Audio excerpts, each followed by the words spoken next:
Olá, igreja, bom dia, que a paz esteja com todos. Voltamos mais um sábado de comentário da Bíblia. A gente está seguindo o nosso plano de leitura, né? Como você já deve ter lido aí na sua casa durante a semana. Eu vejo vocês colocando lá no grupo, né? Confirmando que fizeram a leitura. Então, estamos todos juntos e a gente vai estar falando hoje do capítulo 4 até o capítulo 8 do livro de Atos, que foi a nossa leitura da semana. Tá bom? Não vou me prolongar, como já falei, só queria pedir, né, que se de alguma forma esse vídeo tem te abençoado, que se tem feito você crescer um pouquinho em conhecimento, então que você deixe aí, né, a sua curtida, deixe o seu comentário e compartilhe, né, com outras pessoas para que elas tenham acesso também a esse conteúdo, tá bom? Um pedido especial hoje, né, a gente estava analisando o nosso perfil do YouTube e a gente percebe assim que a gente ainda tem poucas pessoas que estão inscritas no nosso canal, né? A gente queria ter muito mais. E por que isso faz diferença? Porque quanto mais pessoas inscritas a gente tiver, mais a plataforma do YouTube vai entender que os nossos vídeos são relevantes, né? São conteúdos importantes e que as pessoas gostam. E aí elas vão espalhar, né? Ele vai espalhar esse conteúdo, né? Tudo aquilo que a gente posta no nosso canal, as nossas pregações, os nossos cultos, tudo que a gente fizer, o YouTube vai estar espalhando para mais pessoas, pessoas que talvez não sejam do nosso convívio, pessoas que talvez não nos conheçam. Então, quando você se inscreve no nosso canal, ajuda, né, o YouTube a entender que isso daqui que a gente está fazendo é uma coisa relevante.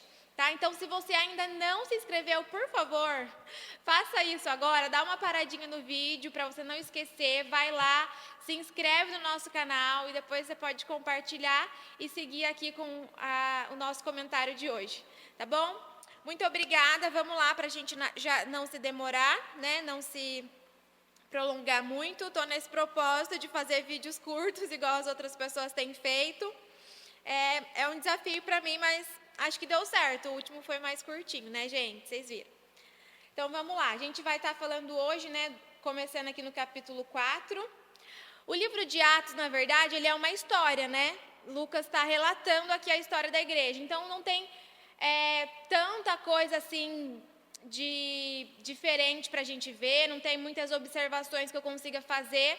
É mais o relato da história mesmo e alguns detalhes, assim, só para não passar desapercebido. Porque às vezes a gente faz uma leitura corrida e aí muita coisa passa desapercebida, né? Então, o que eu consigo fazer com vocês durante essa leitura é, assim, estar prestando bastante atenção nos detalhes e mostrando para vocês o que for mais interessante, né? Mas como é uma história, já está tudo de forma muito clara aqui, né? Tudo sendo contado de forma clara. Então, não tem muito o que a gente acrescentar, tá bom? Mas vamos lá. Então, a gente terminou, né, na semana passada, falando a respeito da cura de um coxo, né, que estava ali na porta do templo, e que Pedro e João, na entrada ali do templo, né, tiveram uma conversa com ele e liberaram ali a cura, né, sobre a vida dele. Ele entrou no templo e aí vocês já sabem da história que a gente falou na semana passada, né?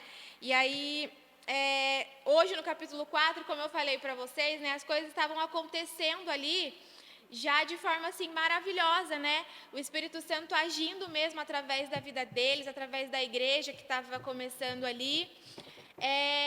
Mas, como eu falei, né, logo a perseguição aqui, o confronto, né, a oposição já se levantaria novamente, né? Não foi diferente com Jesus e também não seria diferente com eles aqui. Então, logo aqui no capítulo 4 agora, né, a gente já começa, ó. O título, né, do 4 já é Pedro e João diante do Sinédrio.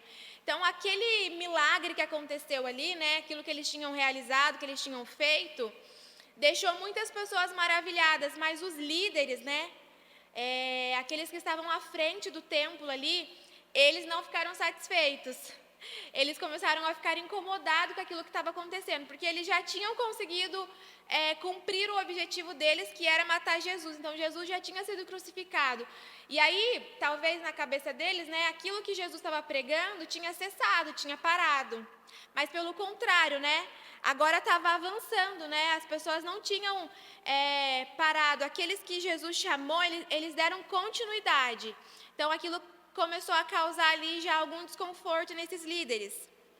Então, começa assim, ó: enquanto Pedro e João ainda falavam ao povo, chegaram os sacerdotes, o capitão do templo e os saduceus, ressentidos porque os apóstolos estavam ensinando o povo e anunciando em Jesus a ressurreição dentre os mortos.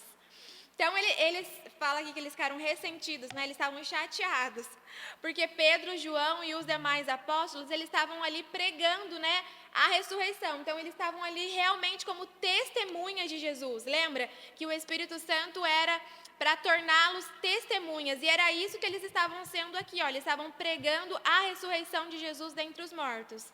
Então, eles estavam sendo diretos ali, né, em anunciar que Jesus havia morrido, mas que ele tinha ressuscitado, que ele era o cumprimento da promessa, que ele era o próprio Filho de Deus e que ele morreu, mas que ele ressuscitou, certo?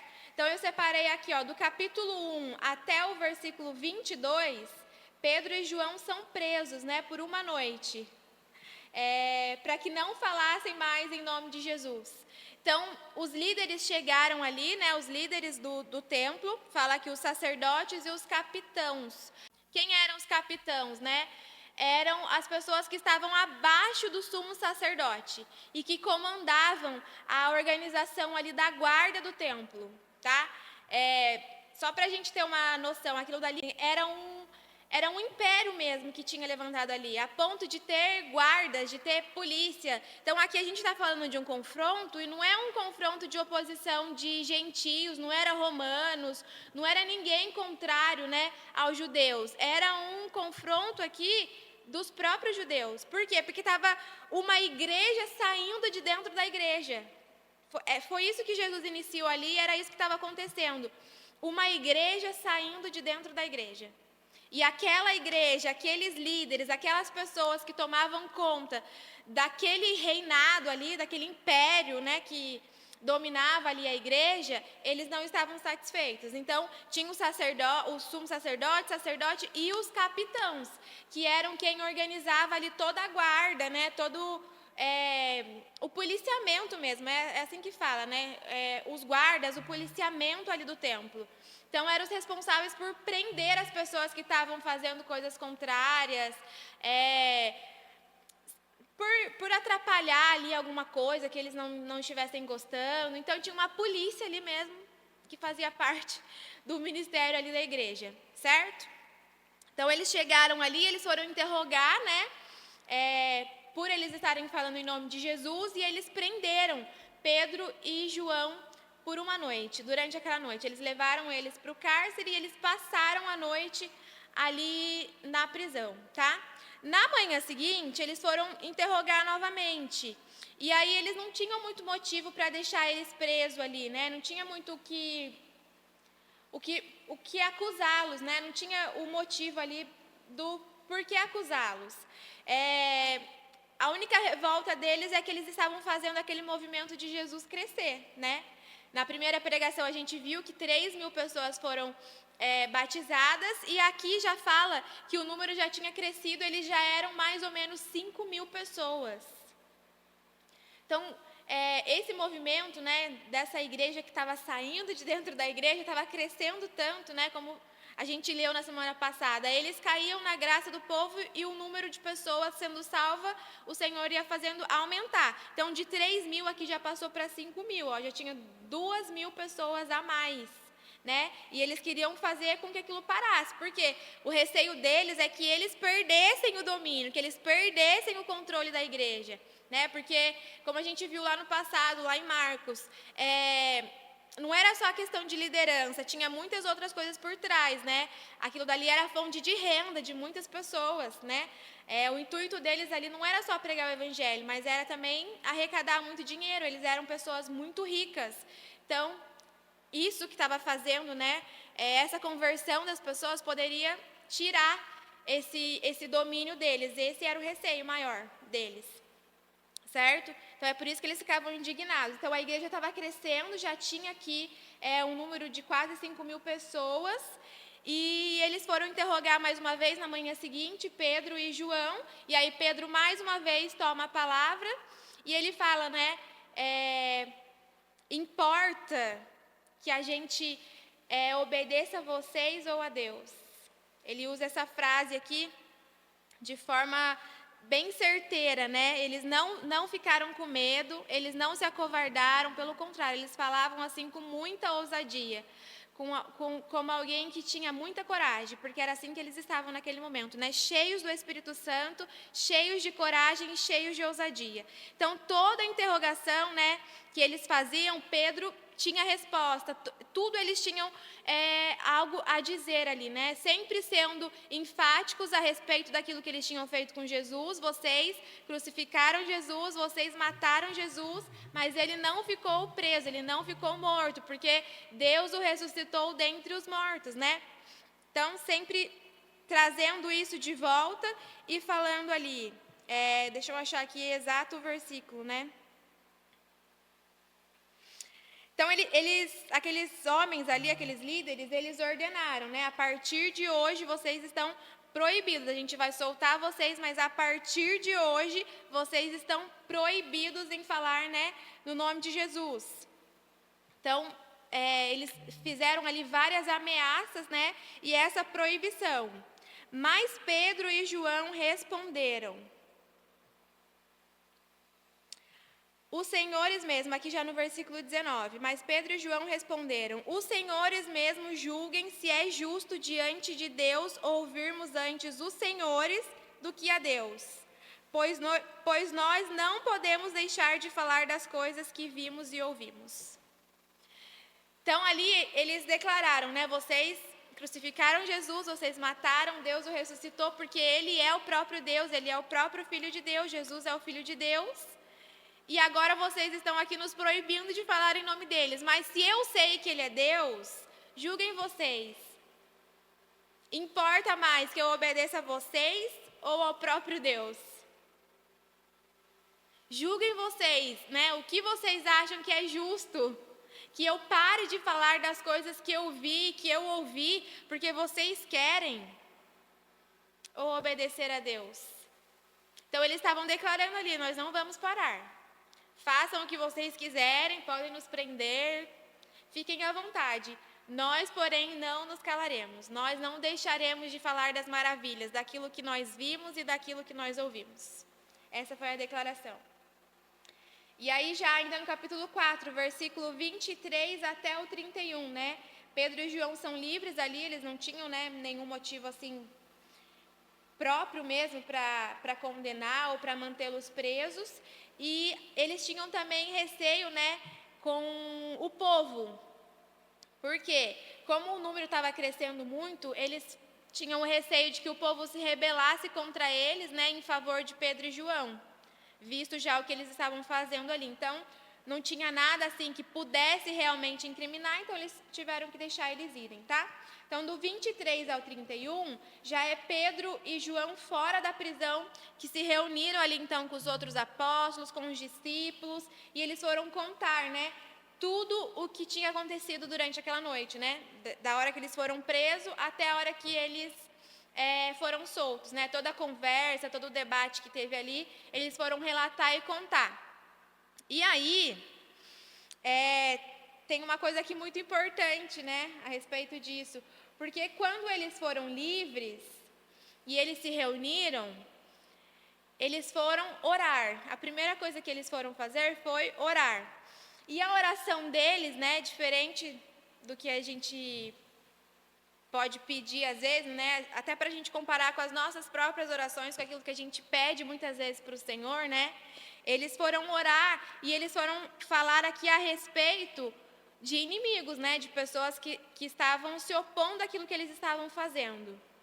E a oração deles não foi em nenhum momento para que o Senhor matasse aquelas pessoas ou para que o Senhor se levantasse em favor deles.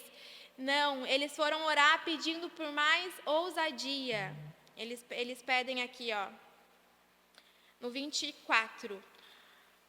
Ouvindo isto, então, tipo assim, todo mundo ouviu, E aí eles foram unânimes. Ouvindo isso, unânimes, levantaram a voz a Deus e disseram: Tu, Senhor soberano, fizestes os céus e a terra, o mar e tudo o que neles há. Disseste por meio do Espírito Santo, por boca de Davi, nosso pai, teu servo. Por que se enfureceram os gentios e os povos imaginaram coisas vãs? Os reis da terra se levantaram e as autoridades se juntaram contra o Senhor e contra o seu ungido.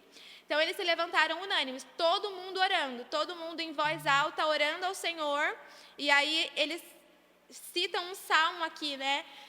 Como se dizendo, nós já sabíamos que isso iria acontecer, né? O Senhor, aqui o que está acontecendo é mais um cumprimento de algo que foi dito no passado por intermédio de Davi, né? Que os gentios ficariam enfurecidos, né? Que os nossos inimigos se levantariam contra o seu ungido. Mas aí ele segue, porque de fato nessa cidade, Herodes e Pôncio Pilatos, com gentios e gente de Israel, se juntaram contra o teu santo servo Jesus. E aí eles falam, eles se levantaram contra o seu próprio filho, Jesus, que é o seu ungido, a quem teu propósito pré-determinaram, né? Agora, Senhor, olha para a ameaça deles e concede aos teus servos que anuncia a tua palavra com toda ousadia. Então, o que eles pedem para o Senhor? Que dê mais ousadia, né? Em nenhum momento eles pedem que o Senhor se levante contra a oposição ou que o Senhor faça algo, né? Como vingança, olha, eles nos prenderam uma noite na prisão porque nós estávamos falando em seu nome. Não, eles não pediram por vingança. Eles citaram, nós sabemos que esse momento chegaria, que isso daqui se cumpriria, como já foi predito no passado. Porém, Senhor, olha para essas ameaças e nos dá mais ousadia. Ou seja, não que eles fiquem mais fracos, mas que nós sejamos fortalecidos para cumprir aquilo que o Senhor quer que nós façamos. Eu me lembro de uma pregação que o José Moreira fez aqui na igreja, em que ele falava a respeito da igreja, né, do avanço da igreja. E ele citava, né, aquela passagem que fala que as portas do inferno não prevalecerão contra a igreja. E ele fala assim, se elas não vão prevalecer, não é que o Senhor vai fazer com que os inimigos, né, que o inferno fique mais fraco, mas é que a igreja vai ficar mais forte. Se as portas do inferno não vão prevalecer, é porque a igreja vai avançar. E é isso que eles tinham entendido, que eles estavam pedindo aqui. Não que eles fiquem mais fracos, mas que nós nos tornemos mais ousados, que nós nos tornemos mais fortes para avançar e seguir aquilo que o Senhor quer que nós façamos. Isso daqui é a história da igreja primitiva, da igreja que começou, mas se a gente olhar assim, né, com clareza e nos detalhes, a gente vai ver que faz muito sentido com que a igreja do final, né, nós acreditamos que nós somos a igreja dos últimos dias. Então, se nós somos a igreja, muitas coisas que a gente vê acontecendo hoje já aconteceu com eles. E é importante que a gente olhe aqui a maneira com que eles se comportaram, né, que talvez seja a maneira que nós devemos nos comportar muitas das vezes também, né? Uma igreja cheia do Espírito Santo. Talvez seja esse o segredo, né, para a gente resistir até o final. A gente tem visto e ouvido, né, a respeito de leis que vai prejudicar, que vai se levantar contra a igreja, que vai prender pessoas que preguem a Bíblia, né, e que pareça ofensivo para outras pessoas. A gente tem ouvido, né, a respeito dessas ameaças. E qual é o nosso posicionamento diante de tudo isso, né?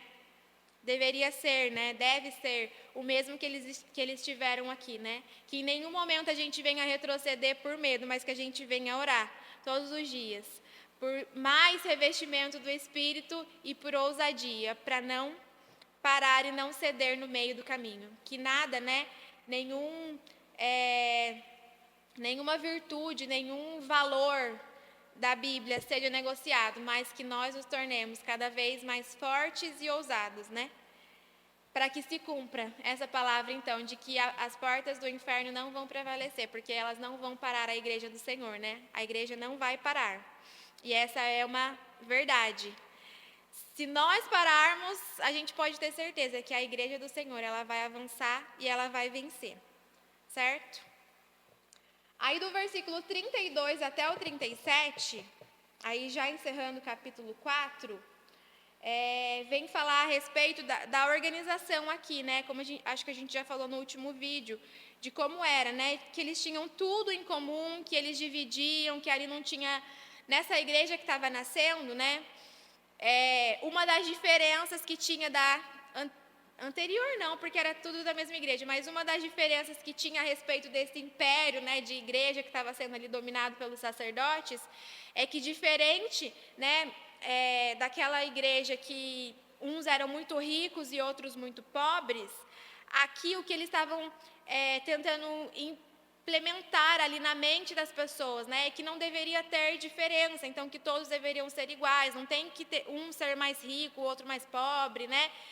É claro que isso acontece porque vai depender do esforço de cada um, né, tal, mas que não seja uma diferença assim gritante, um milionário e o outro extrema pobreza, né? Era isso. Então, eles tinham tudo em comum. Então, quem tinha mais vendia e repartia para que todos tivessem no mesmo nível, no mesmo patamar.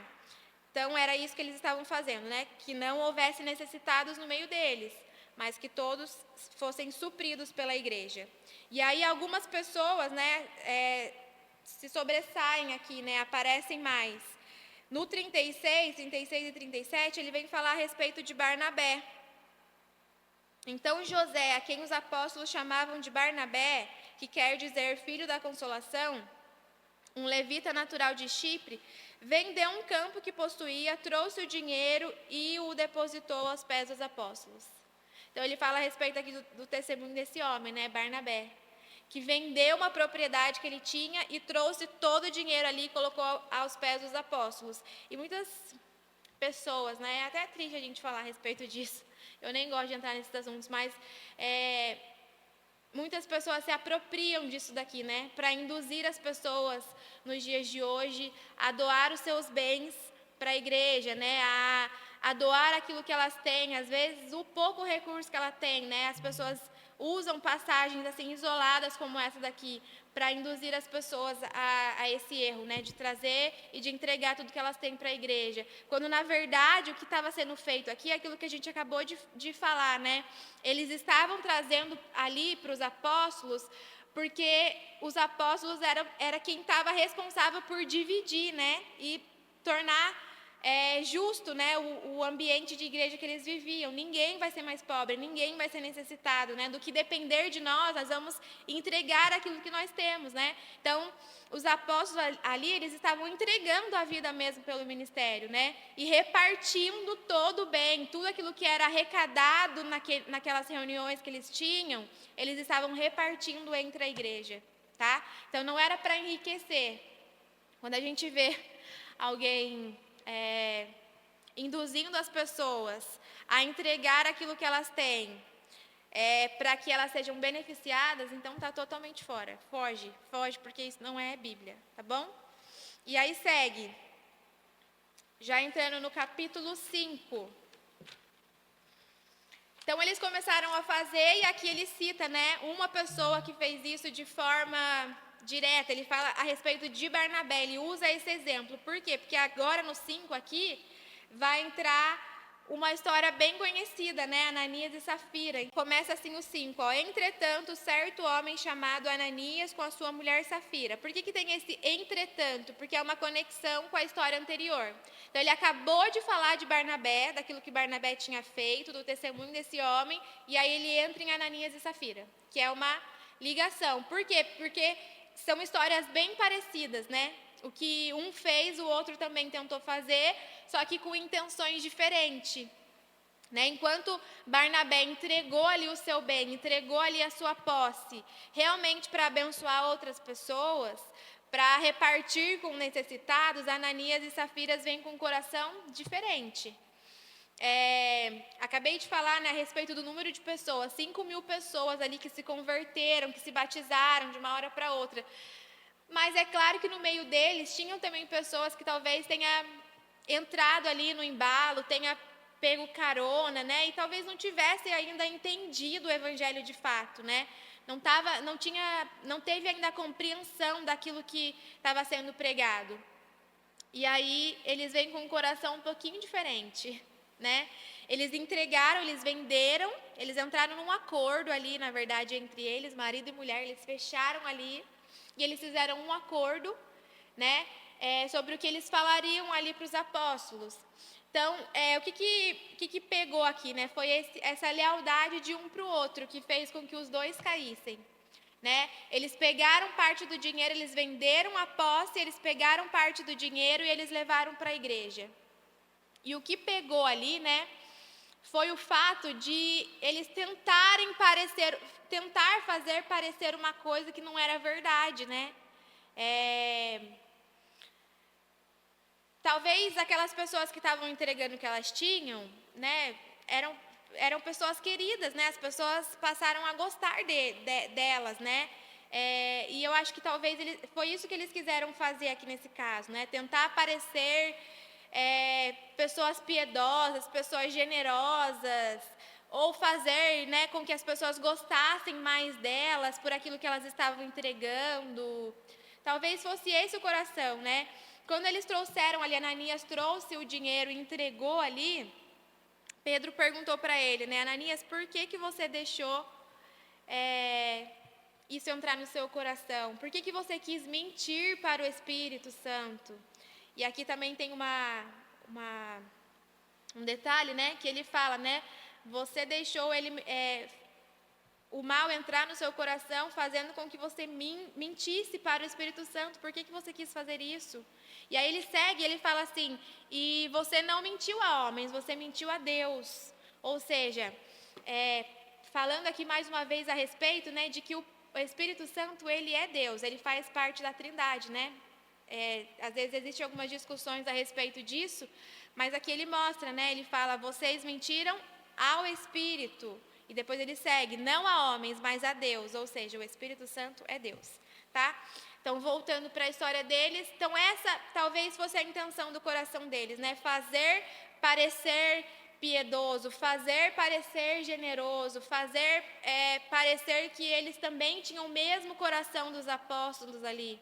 E esse foi o problema, né? Essa foi a gravidade do problema deles ali que fez com que eles caíssem.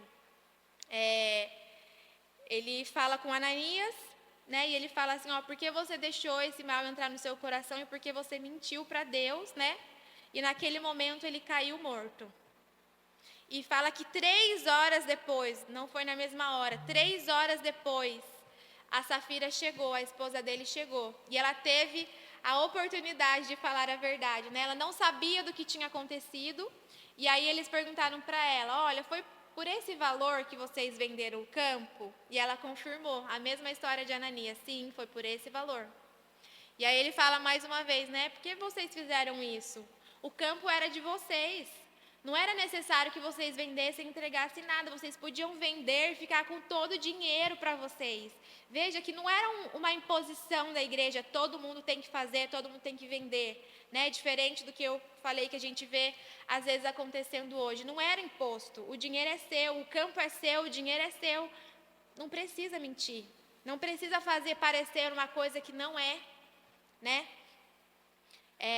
Mas porque vocês entraram nesse acordo, porque vocês fecharam esse acordo, né, de lealdade entre vocês. Ela poderia ter falado, não, meu marido mentiu, não foi por esse valor que nós vendemos, mas ela estava sendo leal ao marido, né, e ela falou a mesma coisa que ele, sim, foi por esse valor. E ele fala, olha, porque esse mal entrou no seu coração? As mesmas pessoas que acabaram de levar o seu marido, elas vão vir te buscar. E no mesmo momento ela caiu morta também, por conta disso, né? Eu fiz algumas anotações aqui a respeito disso, a respeito de lealdade e de fidelidade, né? Quando a gente quer ser leal às pessoas, né? Mesmo diante do erro, e a gente quer esconder um erro, né? Mascarar um erro ali em lealdade, achando às vezes que por amor às pessoas, e aí a gente acaba caindo junto, né? A nossa fidelidade, ela tem que ser até o momento, né? A nossa lealdade tem que ser até o momento em que não fere os princípios do Senhor. A nossa lealdade tem que ser até o momento em que não fira a verdade do Senhor, até o momento que não nos coloque contra o Senhor, né? Se a gente tiver que escolher entre lealdade, fidelidade, alguém que a gente ama ou a Deus, a gente precisa escolher ser a Deus. E também anotei aqui alguma coisa a respeito desse rigor, né? Desse julgamento. Eles caíram mortos ali, né? Diante de todas as pessoas. E por que tanta severidade no julgamento com eles, né? É porque essa igreja era uma igreja matriz, era a primeira, né? Então, a primeira, ela sempre serve de exemplos para as outras, tá? Então, é por isso que o julgamento ali foi tão severo e tão imediato, né? Eles distorceram ali a imagem, eles foram falsos, mentirosos, e no mesmo momento eles já caíram mortos. Porque esse é o julgamento que vai vir lá no final, né? Então, por mais que a gente veja hoje pessoas enganando, mentindo, e às vezes até parece que elas se dão muito bem, né? Parece que o Senhor está indiferente, que o Senhor não está vendo aquilo que elas estão fazendo. Mas a verdade é que o julgamento será o mesmo. Só que talvez não de imediato, né? Quando elas tiverem que se apresentar diante do Senhor. Já existe um exemplo aqui, ó, de qual será o julgamento para essas pessoas. Isso daqui é um exemplo do julgamento que o Senhor fará, daquilo que da forma que o Senhor vai julgar esse tipo de pessoas, né? Que querem ter uma aparência, mas não são aquilo que estão tentando parecer. Isso é muito pesado, muito sério, né? Traz muito temor para o nosso coração. Se não, deve trazer muito temor para o nosso coração. Tentar parecer aquilo que a gente não é, certo? Seguimos. Então, do 12 até o 16, fala a respeito de muitos prodígios e sinais que seguiram acontecendo ali, né? Os apóstolos sempre se reunindo e as pessoas trazendo os doentes e os enfermos para serem curados, tá? Então, as mesmas coisas que Jesus fazia, né? Jesus operava milagres, sinais, prodígios, os apóstolos seguiam fazendo. E aí aqui fala a respeito da sombra de Pedro, né? Que a gente também sempre costuma falar. Eles traziam os doentes e eles colocavam ali para que pelo menos a sombra de Pedro passasse por cima daquelas pessoas e elas fossem curadas. E aqui também, isso diz a respeito de algo que Jesus falou, né? Se vocês crerem, vocês farão obras maiores do que aquilo que eu tenho feito. A gente não viu nenhum relato falando a respeito da sombra de Jesus curando, mas a sombra de Pedro estava, né? Porque obras maiores, tá? Então fala a respeito disso. E aí segue do versículo 17 até o 33. Então ali do 17 ao 33 segue, né, falando a respeito da perseguição que estava aumentando. Então os sacerdotes, os líderes, ali fala ali de uma classe de pessoas, né? Começaram a ficar enfurecidos, né? E cita aqui que eles ficaram com o coração com muita inveja. Então a inveja começou a aumentar no coração por ver aquilo que estava acontecendo. A forma que Deus estava agindo através dos apóstolos, a forma com que aquela organização, aquela igreja estava crescendo, as pessoas felizes, né? Porque não tinha diferença entre elas, então todas eram iguais. Provavelmente as pessoas estavam felizes com aquilo que elas estavam vivendo. E cada vez mais, né, pessoas felizes com aquilo que estão vivendo atraem outras pessoas. As notícias começaram a se espalhar e mais pessoas vinham ali se juntando a eles, né? Então, os líderes ali já com o coração cheio de inveja mandaram prender os apóstolos. Tá? Levaram à prisão pública e aí ali já acontece um milagre assim sobrenatural, né? Eles mandam prender os apóstolos e eles passam a noite ali, né? Mas no meio da noite, um anjo do Senhor apareceu. Enquanto os soldados estavam ali, um anjo apareceu, soltou, né? Abriu as prisões e mandou com que eles saíssem dali depressa. E eles saíram, foram livres, e na manhã seguinte, né, quando os sacerdotes mandaram chamar, os líderes mandaram chamar, traz os apóstolos aqui para que a gente possa interrogá-los. Quando eles foram buscar, eles não acharam mais. E eles trouxeram essa notícia, né? Olha, os guardas estão lá, a cadeia está fechada, porém não tem ninguém. Está vazia. Né? Algo sobrenatural ali acontecendo. Ultrapassando ali, né, o nível de milagre, né? É sobrenatural, um anjo aparecendo ali e abrindo a cadeia para eles saírem. E eles aumentando a fúria, né, daqueles líderes, mas confirmando, né, para o povo que o Senhor estava com aqueles homens, que o Senhor estava com os apóstolos e que aquilo que estava acontecendo era de fato o Senhor agindo, tá? Então, esses milagres, esses sinais, eles servem para confirmar aquilo que está sendo pregado, para confirmar aquilo que está sendo dito, né? E mostrar mesmo que o Senhor estava no meio deles. E eles, livres, continuaram pregando, né? Não pararam. Nada fazia com que eles ficassem atemorizados, né? Não tinha prisão, não tinha ameaça, não tinha nada que fizesse com que eles parassem. Mas eles seguiram sendo testemunhas e sempre voltando, né? Falando que eles seguiram sendo testemunhas da ressurreição, tá? E aí, se levantou aqui, né? Já do 34 ao 42, para a gente encerrar o capítulo 5, fala a respeito de Gamaliel, que era um dos líderes ali, né? Entre os sacerdotes, que era um dos líderes ali daquela igreja. Eles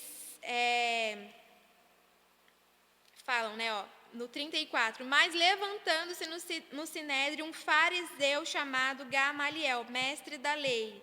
Então lembra que a gente falou lá atrás a respeito dos fariseus?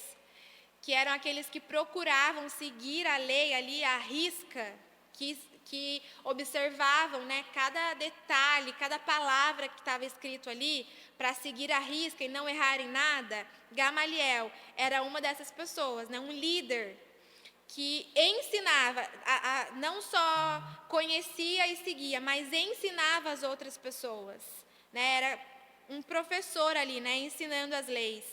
Ele vendo tudo aquilo que estava acontecendo, ele foi falar ali, né, ele se levantou no meio do sinédrio, ele foi falar com aqueles líderes, olha, acho que vocês precisam repensar aquilo que vocês estão fazendo, né? Vocês estão mandando prender esses homens, mas eu acho que vocês deveriam prestar atenção, né? Se isso que vocês estão fazendo é certo, se vocês têm certeza que eles não estão mesmo falando em nome de Deus, vocês têm certeza que não é Deus mesmo que está com eles?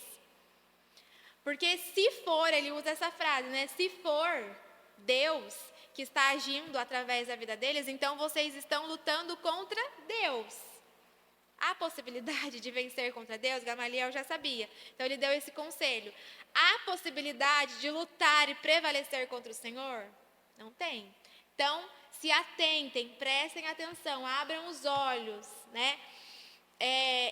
Muitos deles sabiam que era o Senhor. Eles conheciam as Escrituras, né? Como eu já falei, eles sabiam dos tempos, eles conheciam os sinais, eles sabiam que era aquele tudo isso era cumprimento de palavra, era cumprimento de promessa, era o que já tinha sido predito, mas eles não queriam reconhecer, né? E Gamaliel foi ali tentar abrir os olhos, né, deles, para que eles prestassem atenção se realmente era o Senhor que estava com eles ou não, né? E diante dessas palavras, eles trouxeram de volta ali os apóstolos, né? E eles não puderam prender, eles ouviram aquilo, eles não prenderam, mas eles açoitaram os apóstolos, né? Deram uma surra neles, é isso mesmo que aconteceu ali.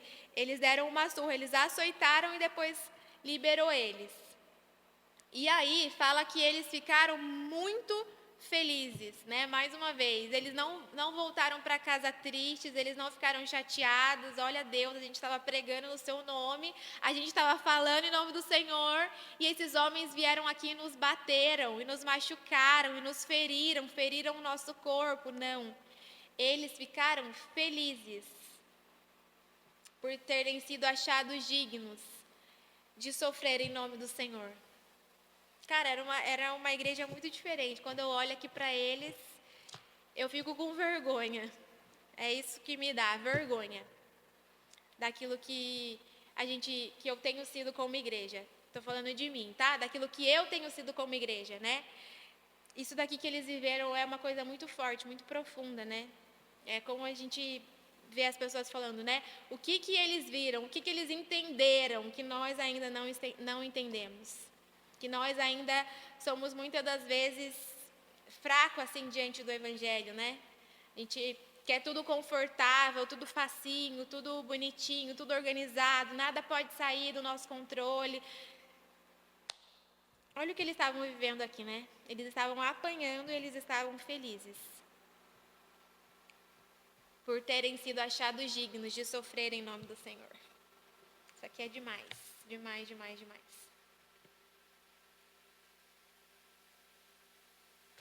E aí seguimos já no capítulo 6. Como eu falei, né? Muita gente, a igreja estava crescendo ali, vai crescendo o número de pessoas, começa a aparecer alguns probleminhas, né? Começa a aparecer algumas questões ali que precisam ser resolvidas. Então, do capítulo 6, do versículo 1 até o 7, ele fala a respeito da escolha, né, de 7 pessoas, 7 diáconos. Olhando assim na questão de ministério, é o que seriam chamados depois, né, diáconos, que eram aqueles que iriam cuidar ali do povo, né? Aumentou o número de pessoas, né, e daí começou a haver uma murmuração, uma reclamação, né, por parte dos helenistas, isso mesmo, que eram quem? Contra os hebreus. Quem são os helenistas? Judeus de fala grega. Então, os judeus que se espalharam, né, por outros territórios, por outros lugares, ainda eram judeus, mas a fala, né, alguns costumes e outras coisas, tradições, mudou um pouco do que era o original. Inclusive, a fala de alguns, né, eles pegavam o idioma, o sotaque de outros lugares. Então, helenistas eram judeus de fala grega, tá? Eles começaram a murmurar ali que na divisão, lembra que eu falei que eles dividiam ali todos os bens entre eles? Nessa divisão, eles achavam que na distribuição, os helenistas contra os hebreus, porque viúvas deles estavam sendo esquecidas na distribuição diária.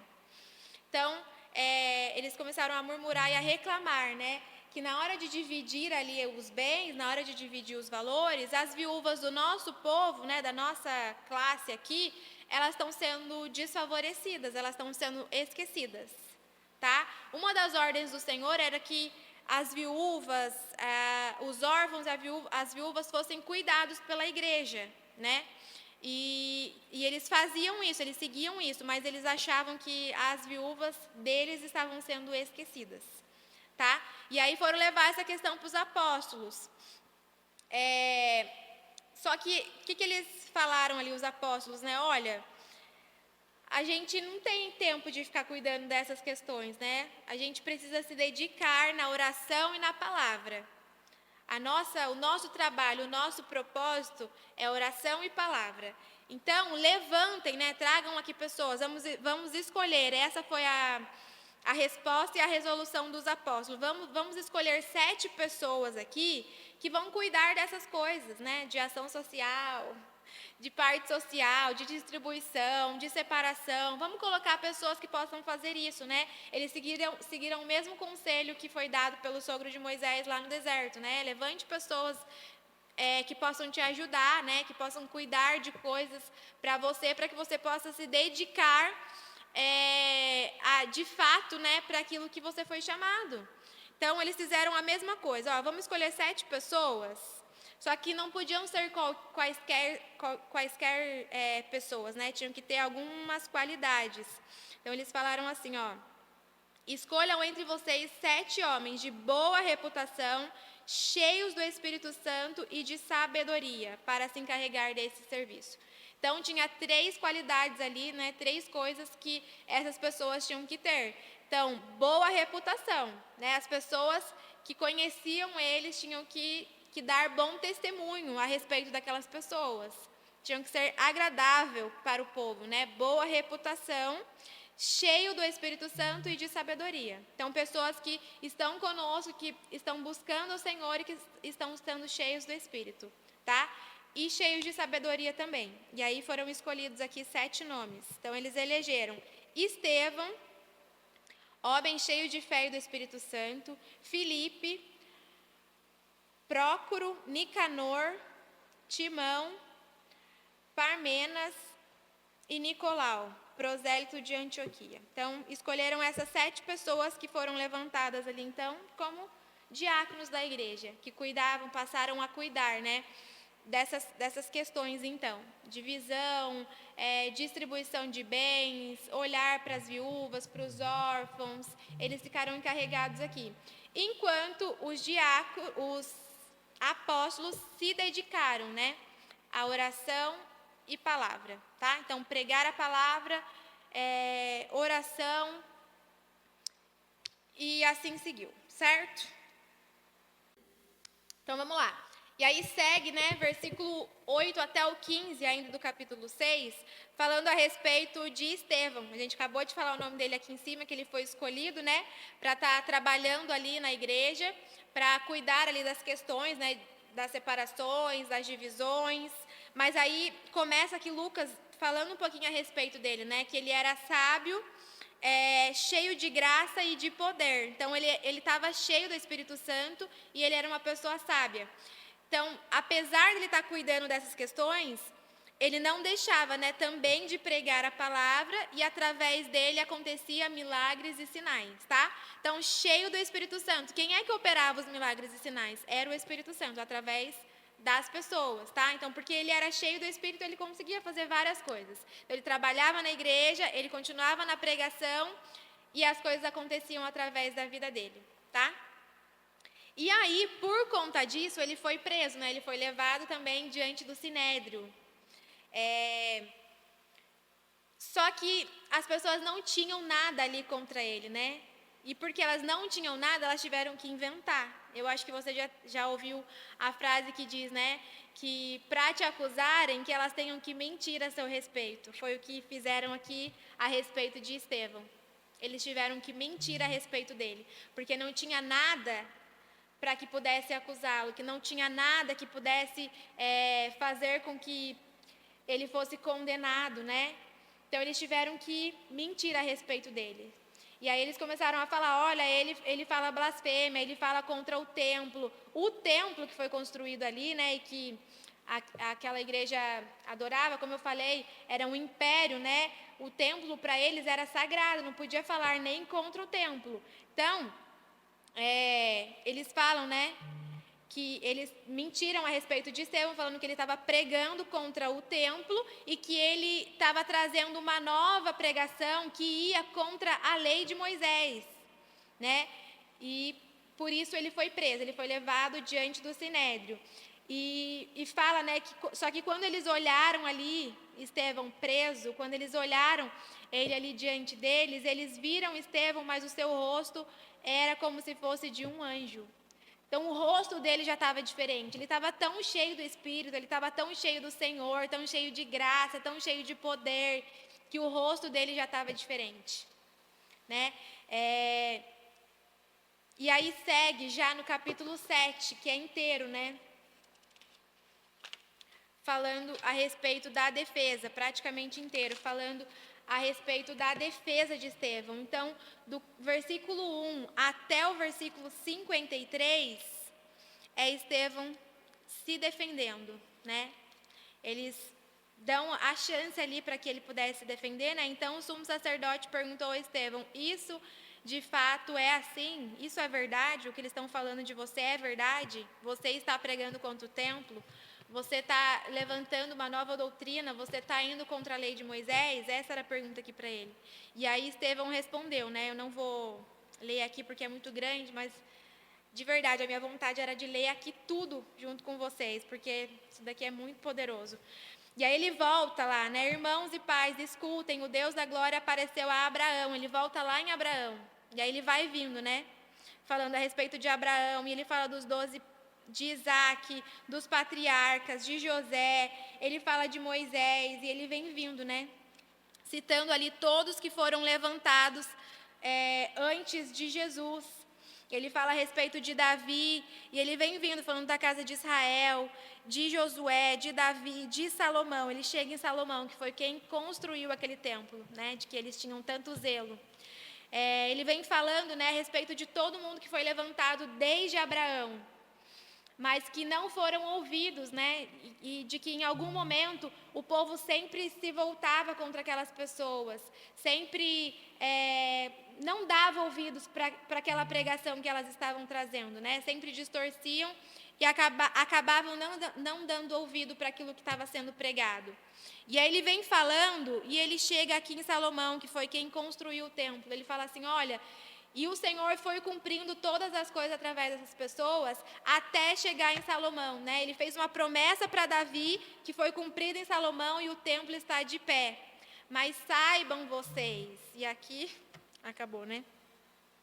Mas saibam vocês que Deus não habita mais em templo feito por mãos. Ou seja, ele está falando, o Senhor já se retirou de vocês, o Senhor já se retirou dessa casa. E vocês ainda não estão percebendo, né? O Senhor não habita mais em templo feito por mãos, o Senhor habita nas pessoas, o Senhor habita nos corações. E aqui, né, ele fala, mas foi Salomão quem lhe edificou a casa. Entretanto, o Altíssimo não habita em casa feita por mãos humanas, como diz o profeta. O céu é o meu trono e a terra o estrado dos meus pés. Que casa vocês edificarão para mim, diz o Senhor? Ou qual é o lugar do meu repouso? Não é fato que a minha mão fez todas as coisas? Homens teimosos e incircuncisos de coração e de ouvidos, vocês sempre resistem ao Espírito Santo, vocês fazem exatamente o mesmo que fizeram seus pais. Então, citando, olha, eles fizeram no passado e vocês continuam fazendo hoje.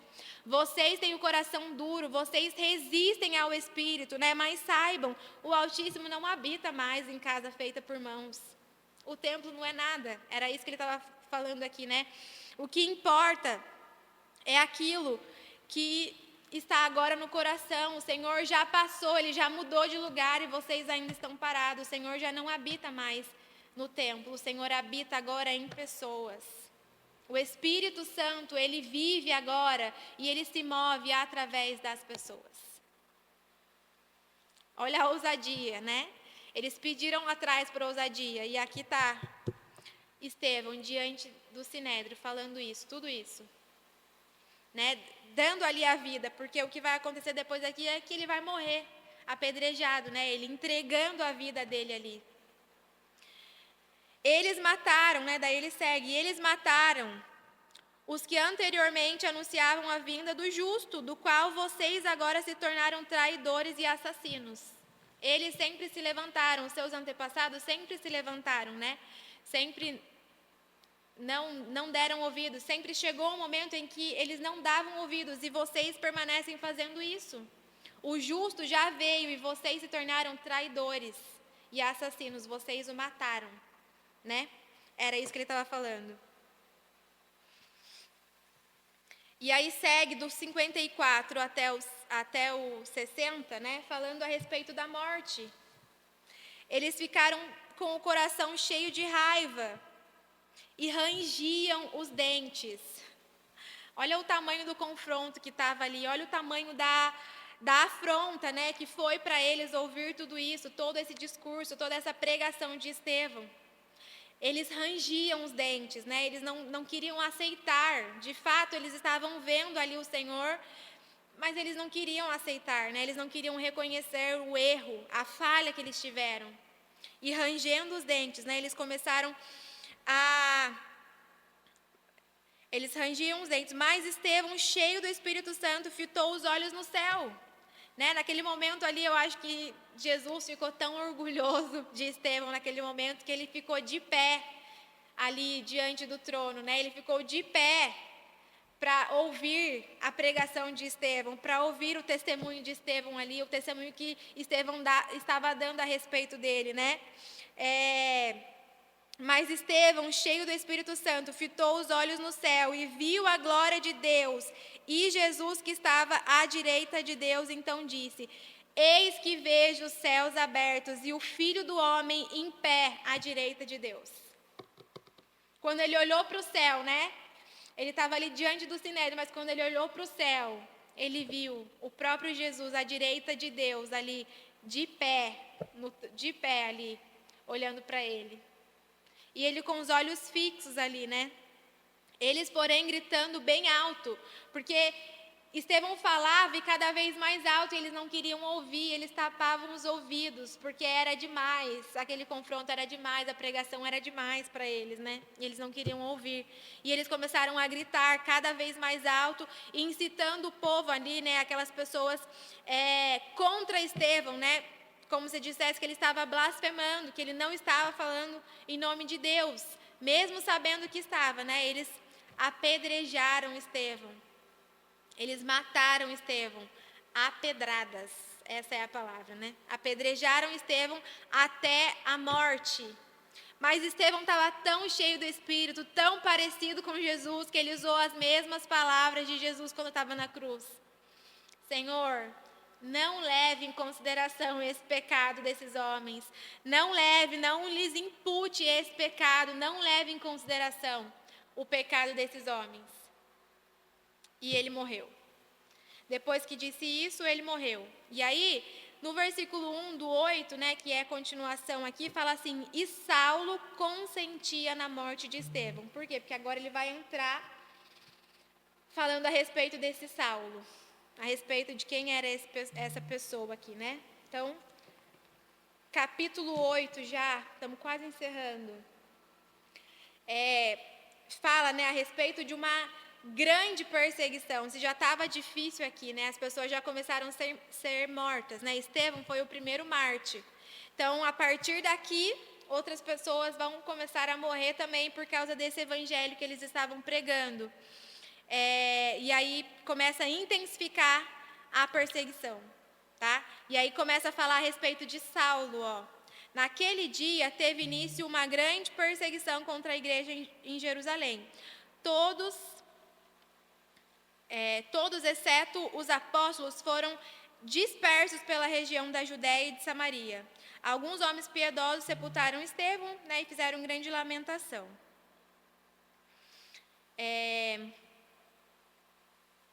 Por eles. Saulo, porém, queria destruir a igreja. Indo de casa em casa, arrastava homens e mulheres, lançando-os na prisão. Tá? Então, quando eles viram ali Estevão morrendo, né, as pessoas, a igreja ali, as 5.000 pessoas, elas começaram a se dispersar, elas começaram a sair daquele lugar e a se espalhar, tá? Menos os apóstolos, eles permaneceram, mas as outras pessoas começaram a se espalhar. Então, aquilo que os líderes, né, estavam querendo, aquilo que os sacerdotes estavam querendo, que era parar com a pregação, pareceu que parou, né? Mas a gente vai ver ali nos seguintes que não parou. Na verdade, o que eles fizeram foi fazer com que o evangelho se espalhasse. Estava todo mundo reunido num lugar, e aí, a partir de agora, começou a se espalhar. Não só ali em Jerusalém, mas pelas outras cidades também. Então, ele fala ali a respeito da Samaria, né, da Judéia e da Samaria. Lembra dos samaritanos que Jesus foi lá, pregou e falou com a mulher no poço? O evangelho começou a chegar ali agora de forma mais forte, né, porque aquelas pessoas começaram a se espalhar e a relatar tudo aquilo que tinha acontecido, tudo aquilo que elas tinham visto, né? Não era possível guardar só para elas. Elas se espalharam, mas não ficaram em silêncio. Elas espalharam aquilo que elas ouviram, ou seja, a palavra não foi impedida, né? Seguiu sendo pregada, tá? Eles se lamentaram, né, a respeito de Estevão, sepultaram ele, e aí fala aqui mais um pouquinho a respeito desse Saulo, né, que vai começar a aparecer aqui agora, que queria acabar, ele queria de fato matar todas as pessoas que faziam parte dessa igreja. Ele é um dos que não aceitavam de forma nenhuma, e fala aqui, cita, né, que ele arrancava as pessoas de dentro de casa e arrastava elas pelo meio da rua e levava elas para a prisão. Por que ele está falando aqui, né, sendo enfático aqui a respeito de Paulo? Porque lá na frente ele vai falar a respeito da conversão e de quem Paulo se tornou, mas ele faz questão de mencionar quem era esse Paulo aqui, para mostrar o poder do Espírito, tá? Porque o Espírito Santo, ele não era poderoso só para perdoar pecados, não fazia só com que as pessoas se arrependessem e ficassem cheias de poder, cheias de ousadia, não. O Espírito transformava pessoas assassinas, era isso que Paulo era, né? E o Espírito Santo era capaz de transformar um assassino e fazer dele um dos maiores missionários da história. Então, vai falar isso mais para frente, mas ele mostra aqui já, né, quem era esse Saulo. E aí, segue do capítulo 4 até o 8, ele fala a respeito de Filipe. Lembra que Filipe foi escolhido aqui também, né, atrás, para ser um dos diáconos. Ele fala um pouquinho aqui a respeito desse Filipe, que foi para Samaria, nessa dispersão das pessoas. Filipe foi para Samaria e continuou ali pregando o evangelho, né? E uma das pessoas que ele cita aqui que se converteu, daí já do 9 até o 13, ele fala a respeito da conversão de um mágico, né? Que foi evangelizado ali por Filipe. Então, Filipe pregava, os milagres aconteciam também através da vida dele, os sinais aconteciam. Sempre voltando nisso, né? Que os sinais, os milagres, são sempre para confirmar aquilo que está sendo pregado, tá? Então, sempre antes de um milagre, de um sinal, a gente precisa olhar para a pregação, né? O que está sendo pregado, o que está sendo falado? Esse milagre, esse sinal tem que confirmar essa pregação, tá? A pregação é sempre mais importante. Então, as coisas aconteciam, paralíticos e coxos eram curados, né? Aconteciam coisas ali. E aí, do 9 até o 13, fala a respeito da conversão de um mágico. Tinha um homem ali com espírito de adivinho, né? Que operava, fazia mágicas ali. E ele ouviu a pregação de Filipe e ele foi batizado, como se convertendo, né? E aí Pedro, né, e João, eles vão lá para Samaria também, daí já do 14 até o 25. Eles vão para Samaria, né? Eles ouviram falar da igreja que estava começando ali já com Filipe, do que estava acontecendo, das conversões, das pessoas sendo batizadas, e eles foram para lá, para ajudar, talvez, né, para estar com eles. E aí,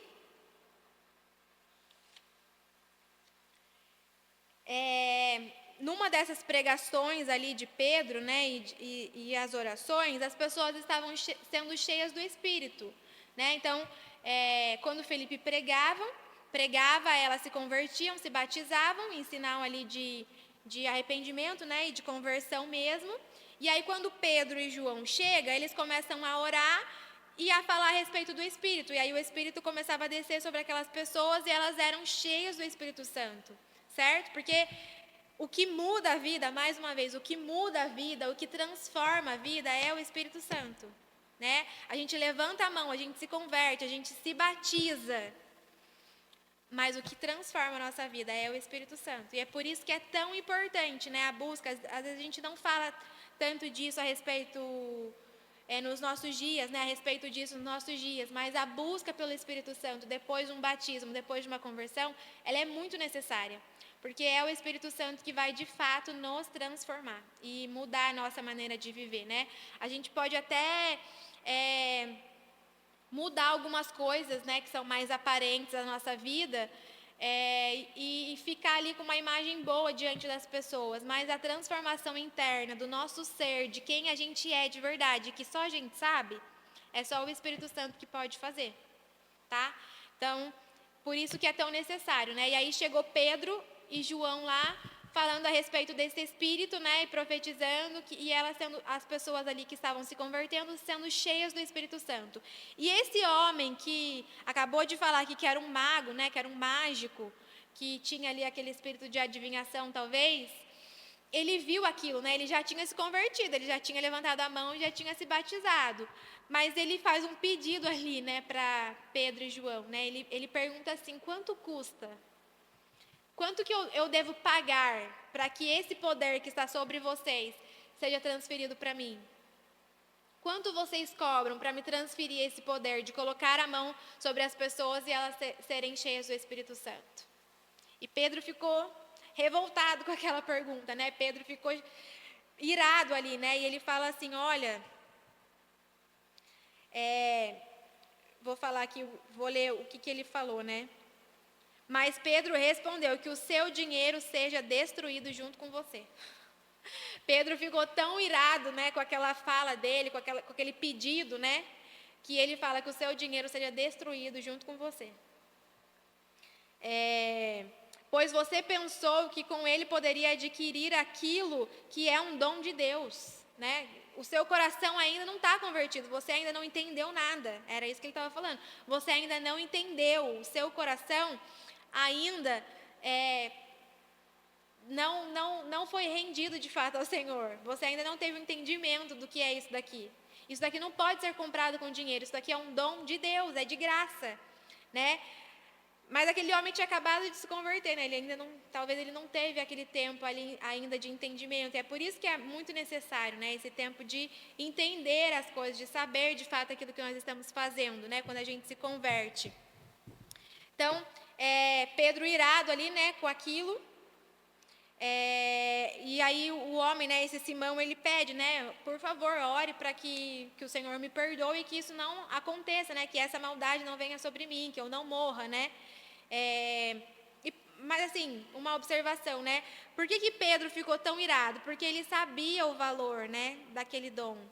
Ele esteve com Jesus desde o início, desde o começo do ministério, até a morte, até a ressurreição, né? Ele sabe tudo o que eles passaram, tudo aquilo que eles estavam enfrentando em nome do Senhor, né?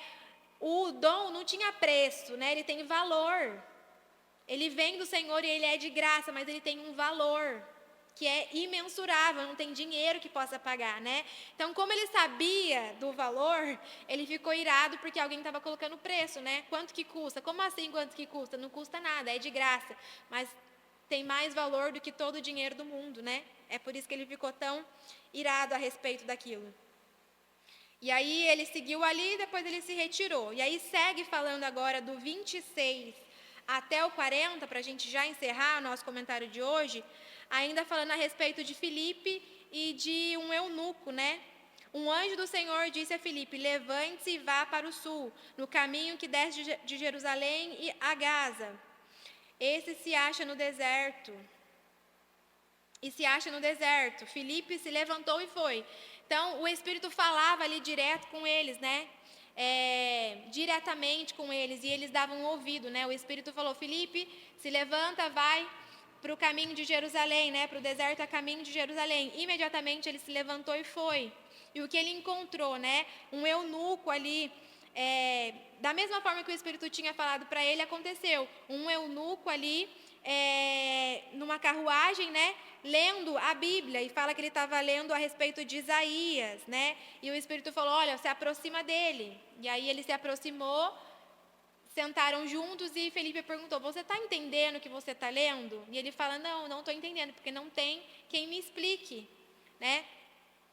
E aí ele fala a respeito, né? Você pode me explicar? E aí ele fala a respeito do que ele estava lendo, né? A passagem da escritura que ele estava lendo era essa, foi levado como ovelha ao matadouro e como um cordeiro mudo diante do seu tosqueador. Ele não abriu a boca. Na sua humilhação, lhe negaram justiça.